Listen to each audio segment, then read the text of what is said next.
Hi, I'm Logan. You'll have to forgive me. I woke up with a little bit of a cold, so I might be coughing through this. But I'm in group 5, and my topic was communication with children. So the first question asked was, what information can you find regarding how parents communicated with children in the past? What was the expectation for children in terms of communication?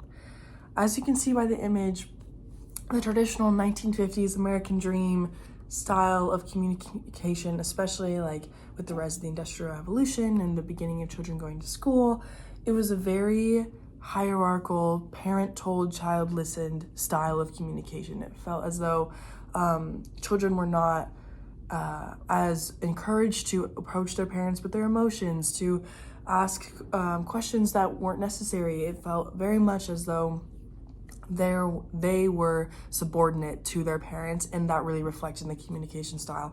I found a quote that it describes this perfectly. So it says, historically, parent-child communication was often characterized by a more hierarchical structure, where children were expected to be seen and not heard, meaning they should speak only when addressed by their parents and generally showed a deference to adult authority. This often involved a command and control style of parenting, with clear expectations for obedience and respect, with less emphasis on open dialogue or emotional expression from children. This is from the Indian Journal of Social Sciences and Literary Studies. So this is basically telling that children were supposed to be seen and not heard, as said in the quote. They were reflections of the parents. They were helping the family be better. They were working, or they were going to school, or they were so subordinate to their parents, so reprimanded that they oftentimes didn't feel comfortable to speak freely or like approach their parent with something that was hurting them. This combats with, what are some tips for effective communication with children? What are some ideas to help develop their listening skills? So first, I wanted to talk about the fact that a lot of times in communication, children, especially when they're learning, they think of communication as talking, when really communication is talking and listening and understanding. And so learning this as a whole, as what communication is, can be really beneficial for kids. I found a quote that talked about this from Help Guide. It says, effective communication is about more than just exchanging information. It's about understanding the emotion and intentions behind the information. As well as being able to clearly convey a message, you need to also listen in a way that gains a full meaning of what's being said and makes the other person feel heard and understood. When communicating with others, we often focus on what we should say. However, effective communication is less about talking and more about listening. Listening well means not just understanding the words or the information being communicated, but also understanding the emotions of the speaker is trying to convey. So this really breaks down communication well. It talks about how communication is the interplay between talking, getting your point across, listening to the other person, hearing what they're saying, and then also beneath that, addressing and understanding the emotions that are being conveyed and the emotional conversation that's happening deeper beyond the words. I think this is really powerful, especially when children are growing up and they're going to school and they have to learn to approach conflict. Maybe there's sharing conflict. Maybe there's not being able to go to the bathroom when they want, not being able to get the prize that they wanted, and just like having times with their parent where they've learned that they need to talk, listen, and understand, I think is really beneficial for kids and ultimately really builds their listening skills. The next question we asked is, what has changed or is changing about how parents communicate? What is the term effective communication? Something that is becoming more and more mainstream with parents now. So I found the perfect quote to describe this, and I want to jump there first because I really just feel like it does this so well.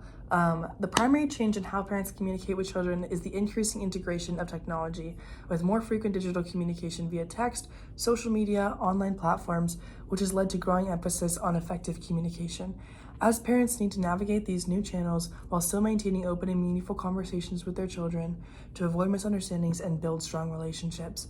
So I thought this was super interesting because it talks about how communication differs in the digital age, especially with children having the upper hand a bit about being digital natives, learning the digital world so young in schools on their own. Like they've grown up in a digital world, and I think that with the parents needing to adapt to that, effective communication has really exponentially grown. And I do believe that even before the rise of technology, effective communication was on the rise.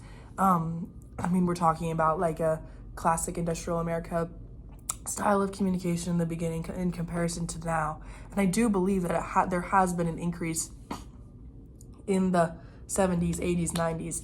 However, I do believe like with the onset of technology and with children discovering their own voice via a digital platform, parents are beginning to keep up and learn that effective communication, the term that we're talking about today, is really important because it shows that they are able to use these new devices, these new channels to communicate, to listen, talk, and understand.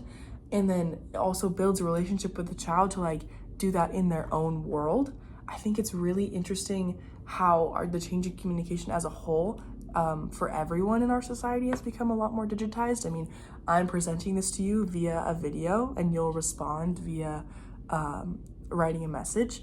And I think it's just really interesting to see how communication has shifted. And obviously that definitely impacts the parental-child relationship.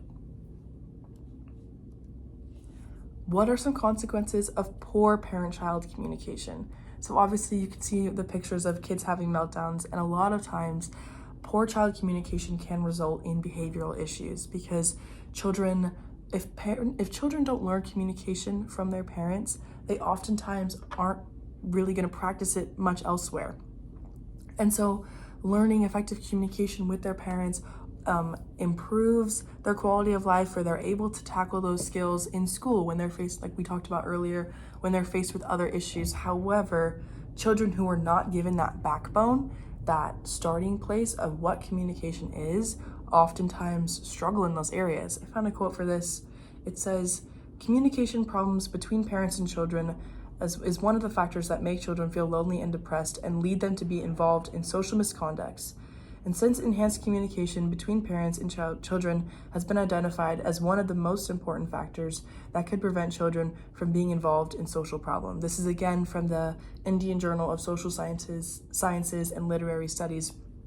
It basically just addresses the fact that without good parent-child communication, without that strong bond of a relationship, which communication is how we build that, children act out, children become lonely, children feel depressed, and so they don't know where to turn. And a lot of times that is to behavioral issues or even just depression and immense sadness. There's so many ways that poor parent-child communication can really harm the child for a long-lasting impact on their life. So it's really important that while you're raising children or while you're babysitting children or interacting with children, that you show them that what they're saying matters and that you display a good sense of communication to them, because it's important for their growing mind, and it was important for all of our growing minds.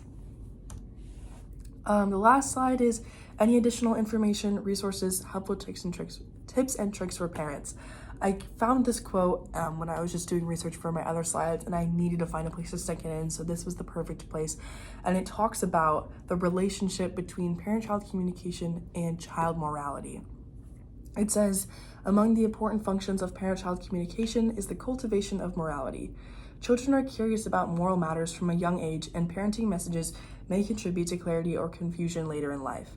Indeed, research suggests that young adults recall memorable messages from their parents when evaluating their own moral conduct." This is from Taylor and Francis.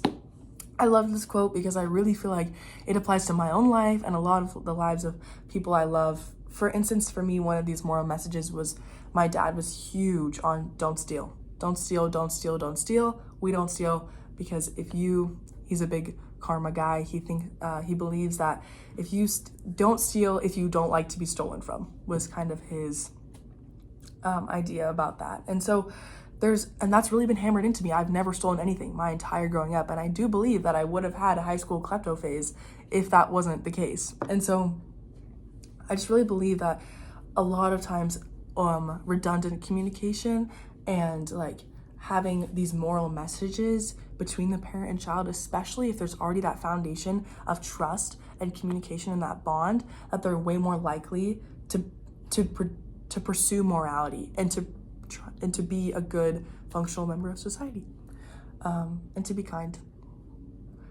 That was my presentation. Thanks.